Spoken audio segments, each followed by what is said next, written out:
Buenas tardes, con el gusto de saludar al público y aquí estamos para participar en esta tarde en el programa. Muchísimas gracias, maestro Sánchez Mena. Mire, si me lo permite, si usted no tiene inconveniente y el público tampoco, quisiera compartir algunas reflexiones de un estudioso de la comunicación, un español.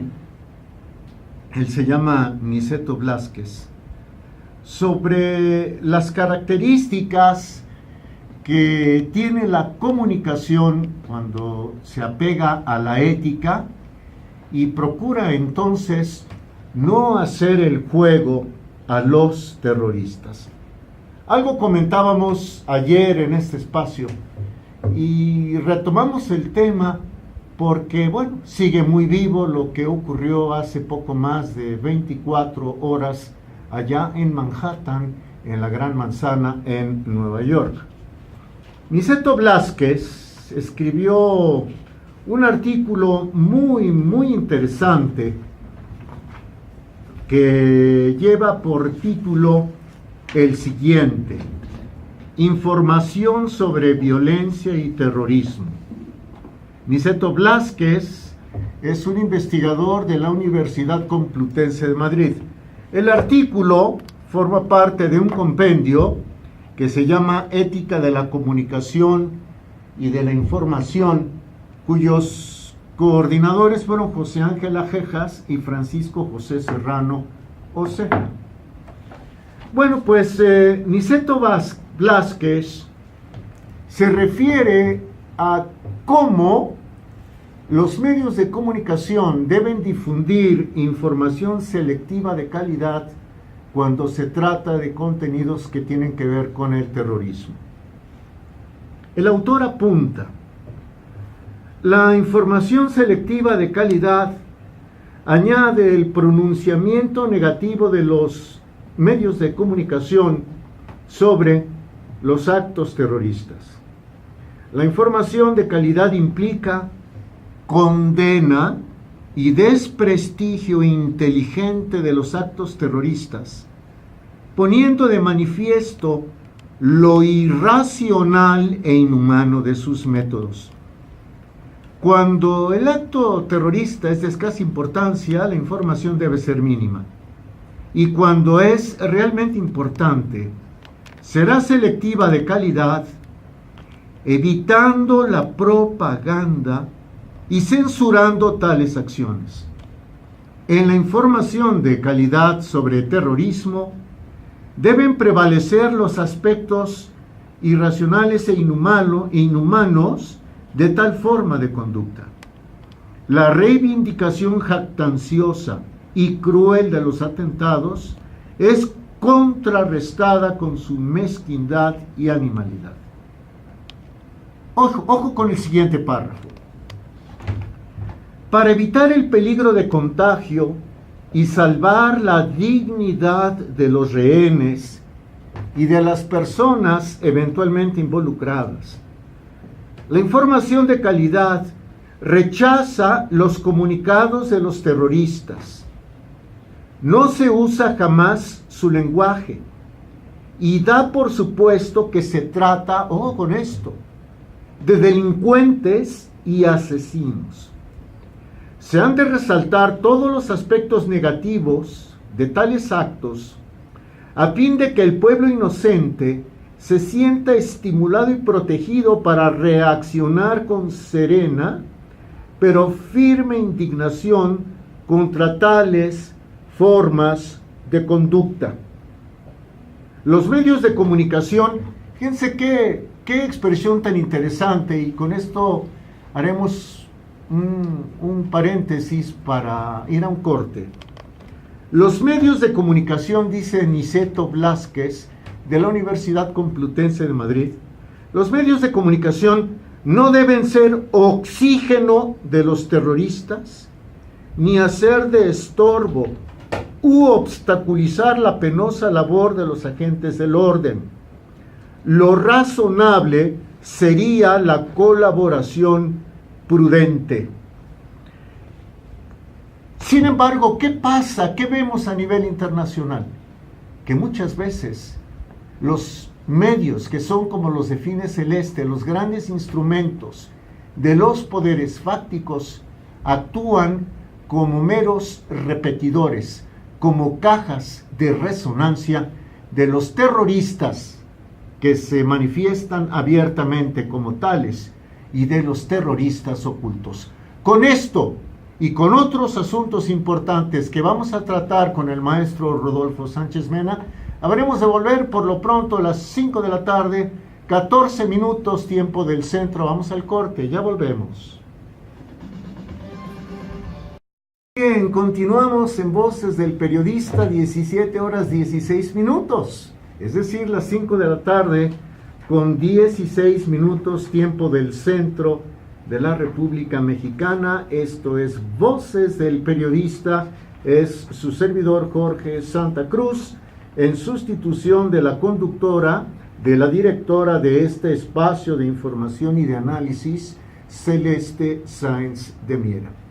Antes de entregarle de lleno los micrófonos al maestro Rodolfo Sánchez Mena, permítanos concluir con una reflexión sobre el deber ser que tienen los medios de comunicación cuando se trata de informar sobre actos de terrorismo.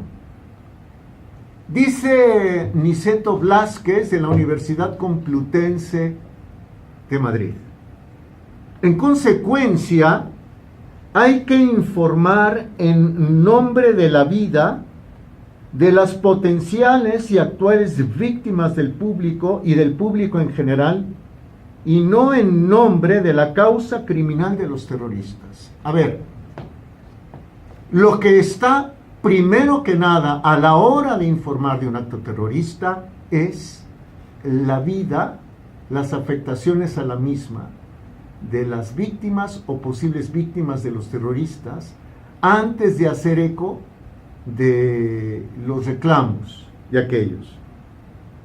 Escuche usted esto: el terrorismo es siempre y en todas partes una causa de terror y de muerte ignominiosa. El informador que pretende pasar por alto esta triste realidad, mejor es que se quede en su casa viendo la televisión y que deje a otros más responsables la tarea de informar.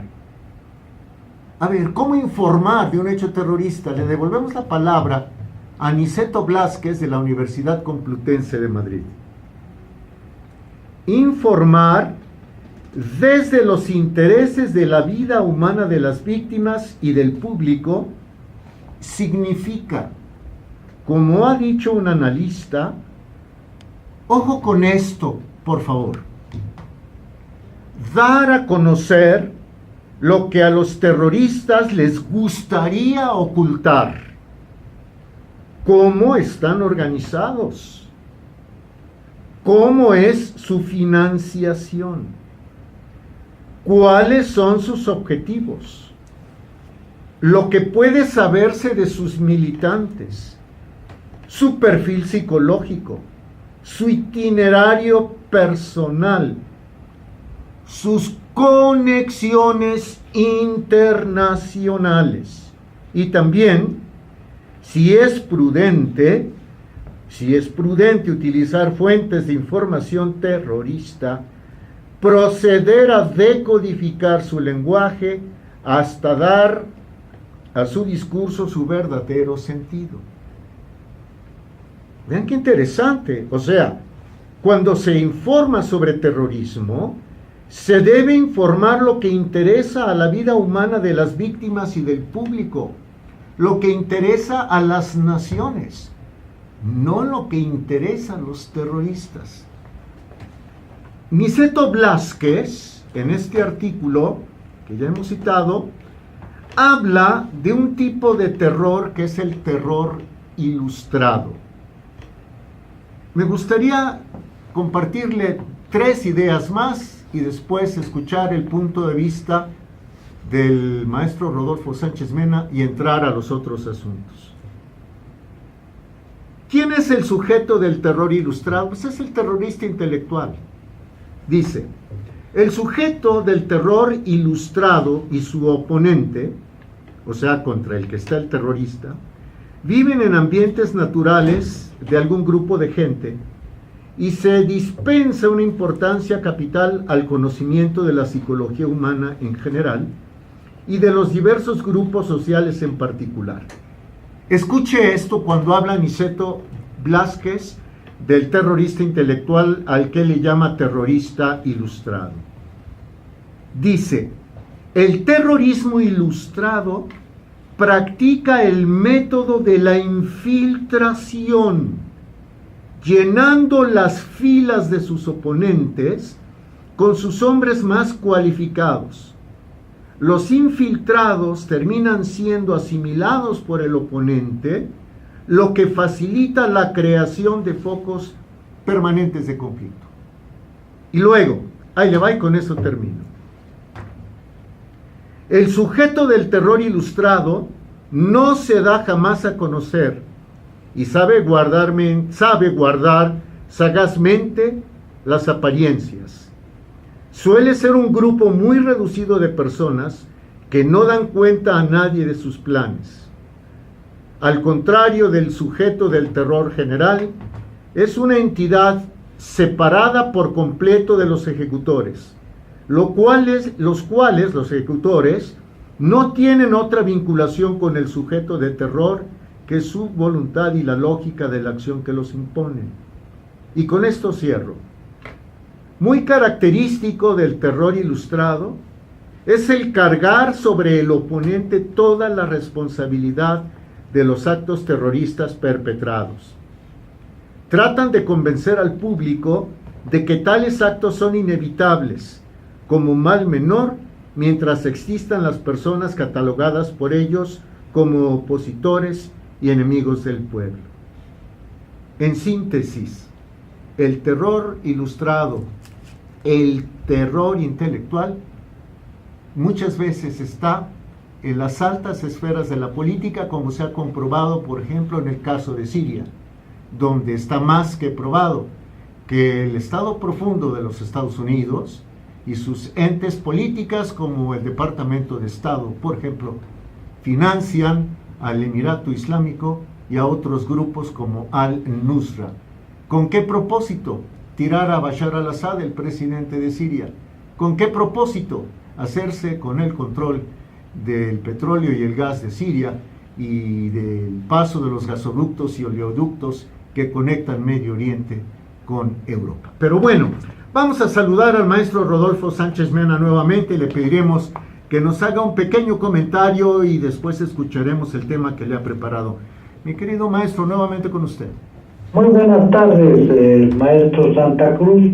Pues yo me quedaría con su reflexión, con sus consideraciones finales sobre lo que llaman este terrorismo de carácter intelectual, quiénes son estos autores en última instancia, que no son los ejecutores directos, sino son quienes se encargan de planificar, quienes se encargan de financiar las operaciones terroristas con fines de carácter geoestratégico y geopolítico.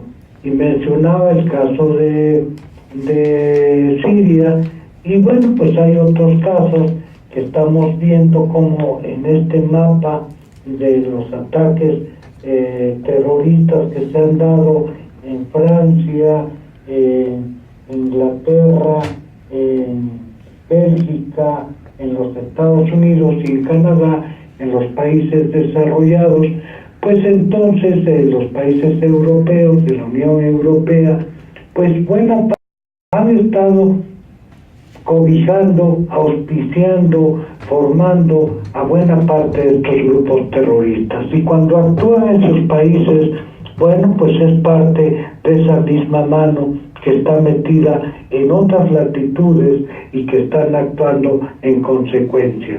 Si aquí estamos viendo un poco una contrarrespuesta de los propios grupos terroristas, y habría que ampliar el contexto pero ya hablaremos en otra ocasión a la situación que está viviendo Estados Unidos con el Russiagate.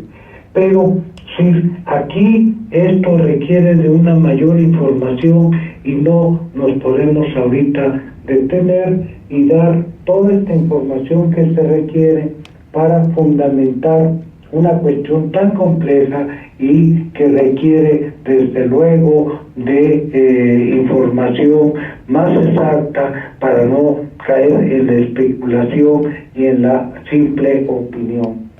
Y bueno, pues vamos a tratar el tema que hoy nos tenemos y que está muy ligado desde luego a este asunto. Y este asunto es con lo que tiene que ver con la reunión que se efectuó por parte del Grupo de Río en Canadá. El Grupo de Río es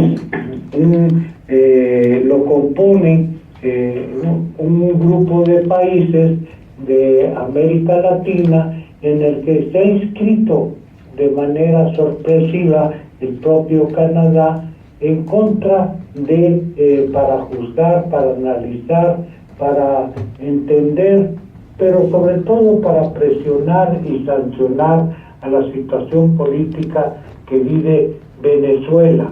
El Grupo de Río tiene como antecedentes, esto es sorprendente, son los grupos que se formaron en la época del fin de la Guerra Fría, cuando América Latina estaba luchando precisamente en contra de la intervención norteamericana, principalmente en Centroamérica y en Sudamérica con los gobiernos militares.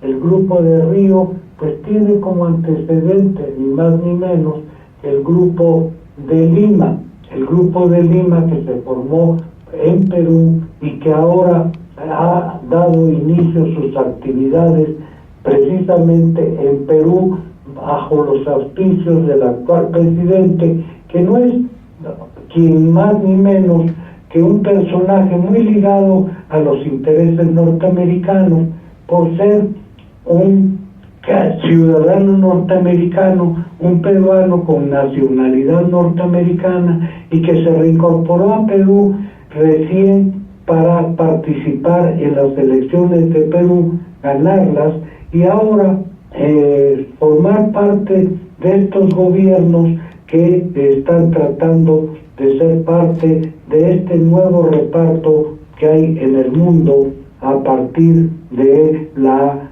creación de un nuevo mundo cuando se derrumbó la Unión Soviética y que terminó la Guerra Fría a la que hacía mención. Pero es muy importante estos antecedentes de estos grupos porque no podemos olvidar que en Centroamérica nuestro país participó de manera destacada junto con otros países para buscar la paz, para buscar la negociación en los países centroamericanos que pasaban por una situación de gran violencia, especialmente en dos países, como era Nicaragua y como era El Salvador. El Salvador, la República de El Salvador, hoy tenemos precisamente el fin de semana, el canal del Poder Judicial nos presentó una joya documental maravillosa que se llama Los Ofendidos, sobre la tortura que se dio en la República de El Salvador. Sí, esto es parte de nuestra memoria histórica, de los sucesos alrededor de los cuales se tejió esta historia y esta participación y de la diplomacia mexicana y que ahora ha tomado otros caminos como los que se encuentran y que se están dando los primeros pasos de 3 que se han iniciado.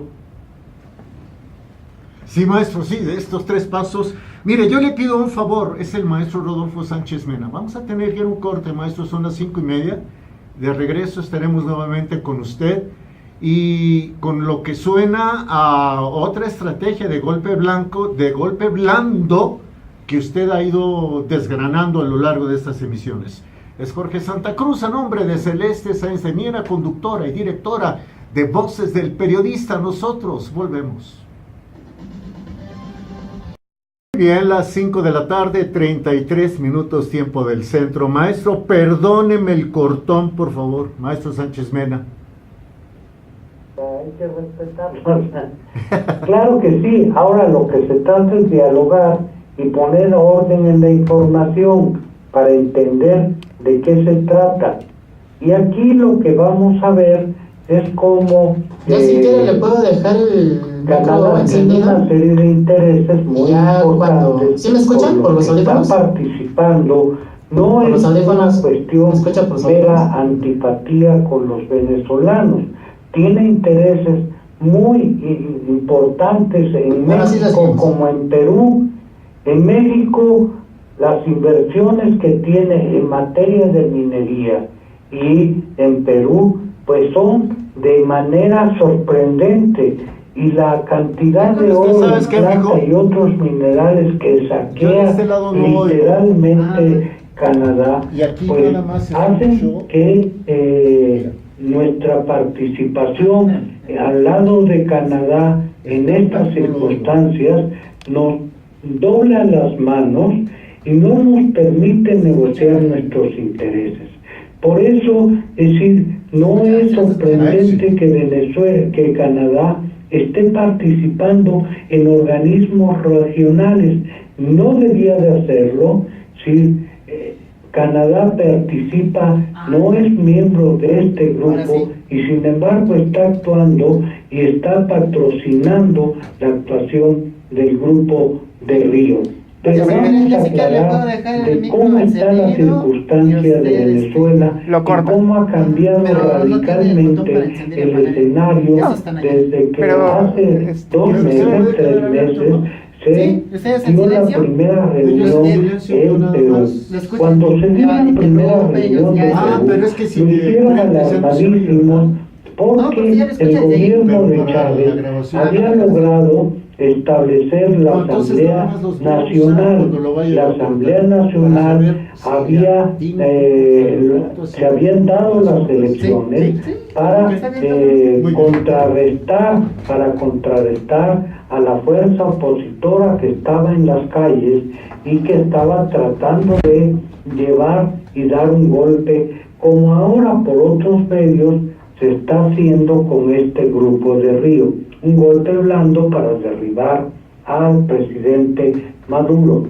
Pero en esta ocasión, sí, cuando gana la asamblea, se alarman porque se empieza el poder, la balanza de fuerzas se empieza a equilibrar, pero esto cambia radicalmente con las pasadas elecciones.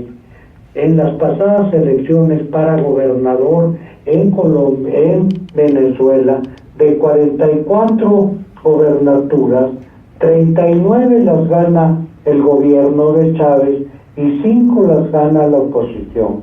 Y de esas 5, 4 reconocen a la Asamblea Constituyente y una sola no se presenta a jurar y a reconocer la Asamblea Constituyente. Y ese gobernador que no se acerca a jurar ante la Asamblea Constituyente, pues es una gente muy ligada al señor Capriles. El señor Capriles es uno de los principales opositores ultraderechistas y cabeza más importante del golpe de Estado. Pero todo esto que hago mención no se toma en cuenta ni se maneja en la información de Canadá. Lo único que se maneja en Canadá es que se da a conocer que la OEA ha establecido un grupo de expertos internacionales para analizar y condenar al gobierno de Maduro. Si este grupo de expertos internacionales, si nosotros recordamos, también la OEA envió un grupo semejante a México, y aquí en México pues la situación no le fue muy bien a este grupo de expertos independientes y se tuvo que retirar finalmente porque sus recomendaciones pues no fueron aceptadas ¿Puede por el interrumpir? gobierno Yo le- mexicano. Perdón, maestro, estamos ante un claro intervencionismo. O sea, no se le puede llamar de otra manera, ¿no? Así es, así es. Sí, el problema que está aquí en esto es que también en Santo Domingo, como ya lo habíamos platicado en otras ocasiones, en la República de Santo Domingo, a instancias del Vaticano, a instancias del Departamento de Estado del Vaticano, se está llevando a cabo un proceso de negociación entre la oposición y el gobierno de Chávez para llegar a un acuerdo de proceso de paz. Y déjame ser muy explícito que las manifestaciones callejeras, que toda la prensa sí ya no está manejando cómo se estaba dando anteriormente la situación en Venezuela. Este nuevo escenario es muy importante porque México tiene un pie en una mesa y un pie en otro. México participa como mediador en Santo Domingo, pero también en Canadá. Y esto pues nos coloca en una situación bastante ambigua, porque se presta a que en un momento dado, bajo la nueva correlación de fuerzas en Venezuela, se pueda gestar un ataque, una fuerza intervencionista como Venezuela, contra Venezuela, y nuestro país se vea involucrado en una situación de esta naturaleza. Ese es el riesgo. Y aparte de eso, maestro, yo no sé, voy a tener que entrar a la especulación, o por lo menos al terreno de las inferencias lógicas. ¿A qué voy? A que si se llegare a dar una invasión contra Venezuela, porque el régimen venezolano es de disgusto, es incómodo para la democracia políticamente correcta que se ordena desde Washington, ¿qué puede suceder con México si llegare al poder un gobierno que sea descalificado y que sea del pues total desagrado del gran Olimpo de Washington? Entonces, por lo pronto el que está corriendo el riesgo de una intervención militar es Venezuela, pero si algo pasara en México y llegara al poder alguien a que no les guste, a los del Estado Profundo, pues también nos puede pasar lo mismo, y eso da miedo. El año que entra va a haber elecciones presidenciales en Venezuela y en México. Si todo esto que estamos viendo nosotros se está moviendo en estas circunstancias, ¿sí? Entonces, lo que hay que tener, ¿sí? Creo que la normalidad democrática por estar dentro de un bloque en donde no está, desde luego, en el área de interés y fuera del alcance de las decisiones norteamericanas. Pero esta es la realidad del mundo en el que vivimos. Pero no solo Venezuela, está el caso de Bolivia, está el caso de otros países latinoamericanos que han quedado fuera de la órbita norteamericana, pero es un proceso que se dio a partir del fin de la Guerra Fría. Entonces, si tenemos que acostumbrarnos a esta nueva realidad, y nuestra política exterior y nuestra circunstancia tiene que ajustarse y a entender estas nuevas realidades. Una cosa es entender esta realidad geopolítica que se presenta en otras latitudes, ya sea en América Latina o en otras partes del mundo, y otra cosa es estar de acuerdo o no de acuerdo con estos regímenes. Pero lo que sí es cierto es sí, que cada quien, cada gobierno, cada país toma sus propias decisiones y es la voluntad de sus pueblos en última instancia la que decide qué ruta, qué camino tomar. Totalmente de acuerdo. Antes del corte nada más dejaré esta idea flotando en el ambiente. Están reunidos en Canadá, se reúnen en Perú, porque quieren llevar la democracia a Venezuela.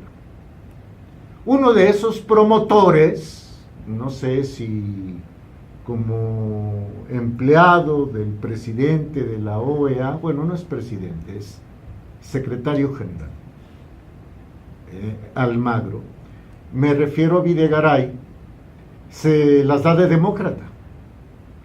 Pero Videgaray ha estado jugando sus cartas políticas personales con base en la cercanía que tiene con Peña Nieto y ahora con base en la cercanía que tiene con el yerno de Donald Trump, con Jared Kushner. ¿Eso es democracia? ¿Usted qué piensa? Maestro, si usted no tiene inconveniente, porque ya faltan prácticamente 15 para las 6, vamos al tercero y último corte y volvemos. De la conductora y directora de este programa, de Celeste Sáenz de Miera.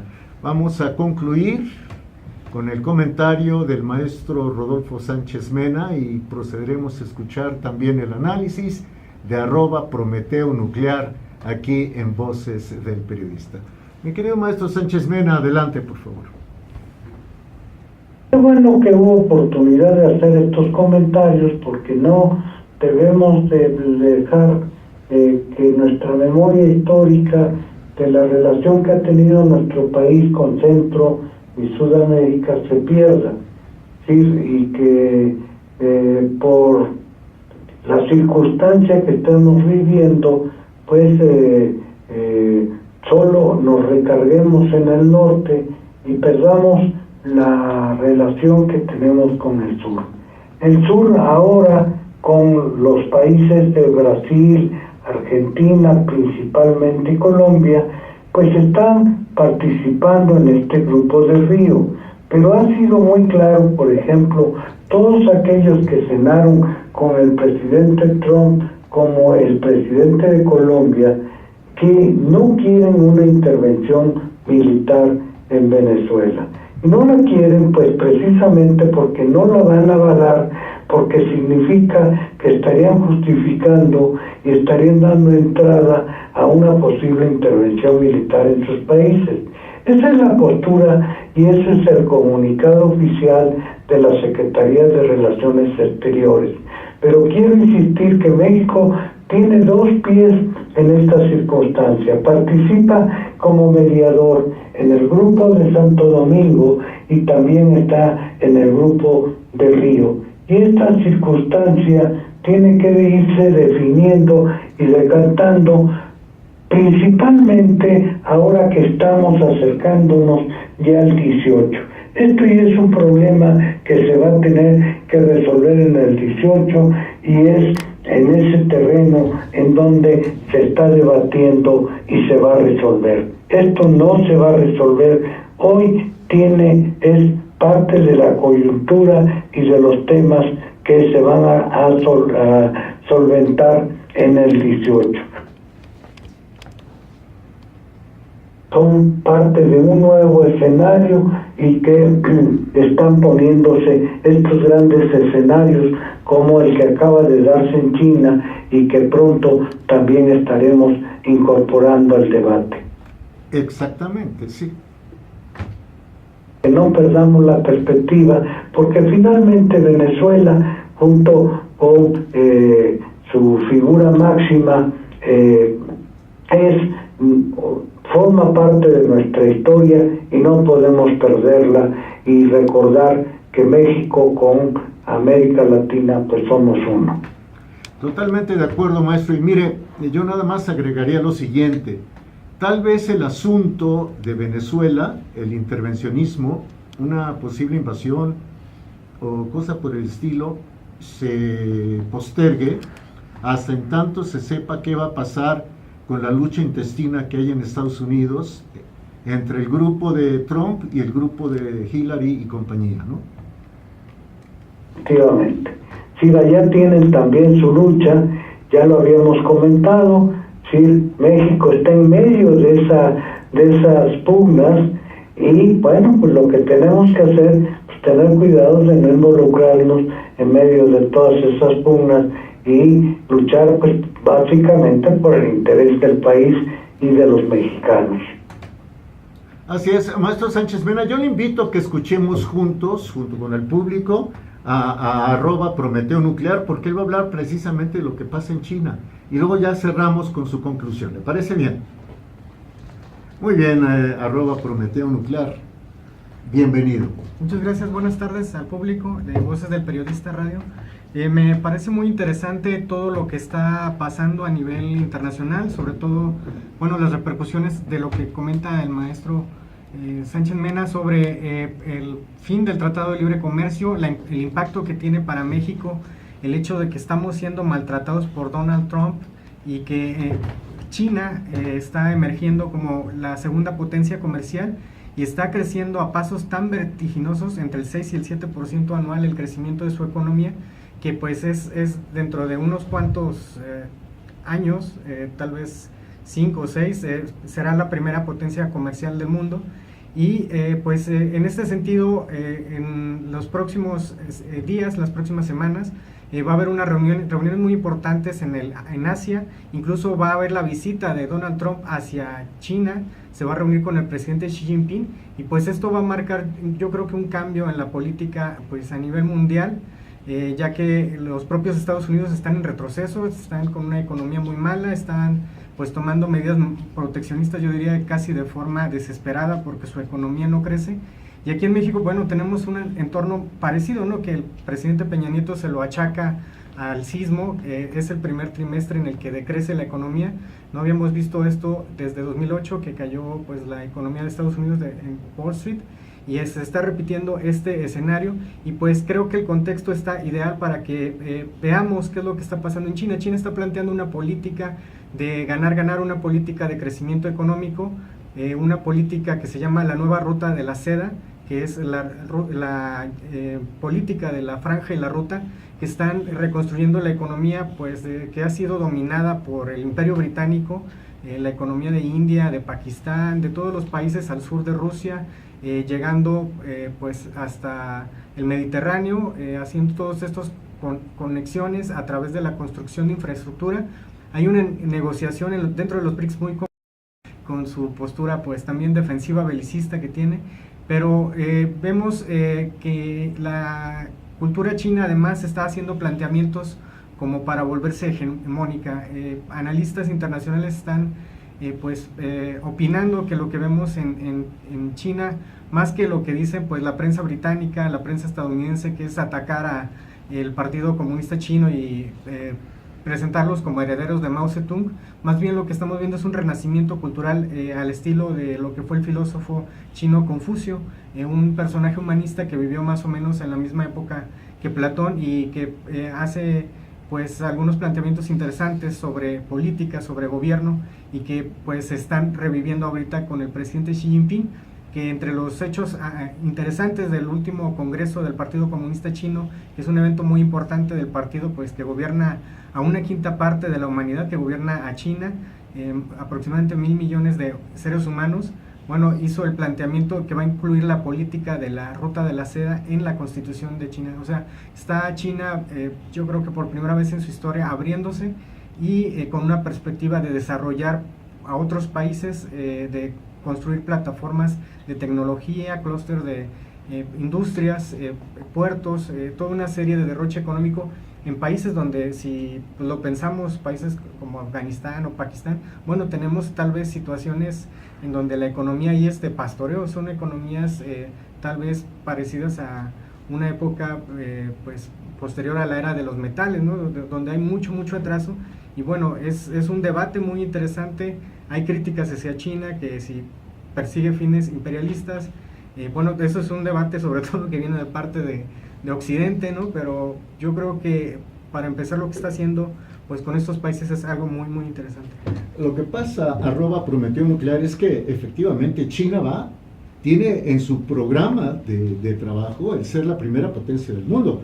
Lo dijo Xi Jinping en el 19º Congreso Nacional del Partido Comunista, y esto quiere que suceda en el 2049, 2050, cuando se cumple el centenario de la fundación de la República Popular de China. Ellos van por lo que van, Trump va por lo que va, el grupo de Clinton, Hillary, etcétera, van por lo que van. El problema con nosotros en México es que tenemos, lo digo a título personal, un gobierno que va por los intereses de sus integrantes, dejando a un lado los intereses nacionales. No sé qué piensas. Sí, efectivamente tenemos, yo creo que una situación sui generis ahorita, por ejemplo, que vemos que no tenemos fiscal general, no tenemos fiscal anticorrupción y no tenemos fiscal electoral. Entonces estamos en una situación donde pareciera que estamos con condiciones para que polule la mayor corrupción en la historia de México. Lo estamos viendo con la caída de la industria petrolera, estamos a mínimos históricos. El programa de reformas del Fondo Monetario fracasó y pues lo que vemos es una élite en México que nada más ve por sus intereses, cuando justamente, como bien lo comentas, deberíamos de estar buscando acuerdos internacionales para la reconstrucción de México, la reconstrucción de nuestra infraestructura. Y no tenemos tampoco Procurador General de la República, pero bueno, las cosas de cabeza en México, pero allá está la Cancillería a cargo de un advenedizo como Videgaray, con un pie en República Dominicana y otro pie en Canadá. Maestro, su conclusión en 1 minuto, por favor.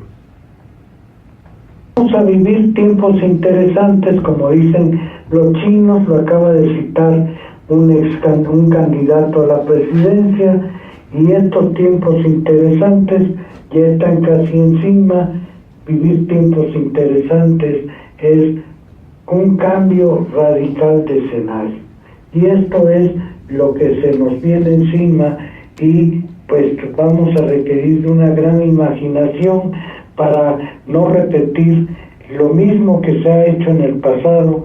Y bueno, pues la misma circunstancia de cambio de fondo pues nos va a obligar a edificar nuevas cosas, porque por lo que comentan, no hay fiscal, no hay procurador, pero pues ahí en esas dependencias había puro cascajo. La verdad es que se requiere construir nuevas instituciones y estamos a un paso de hacerlo. Y eso es lo importante, no construir sobre ruinas, sino sobre piso firme y con nuevas columnas.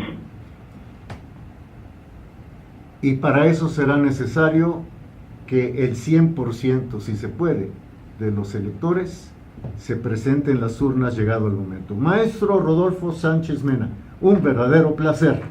Igualmente, que tengan muy buenas tardes y se le agradece mucho. Muchas gracias, @Prometeo Nuclear. Gracias a Jonathan Álvarez, Maribel Olvera, al ingeniero Víctor Melana, muchísimas gracias.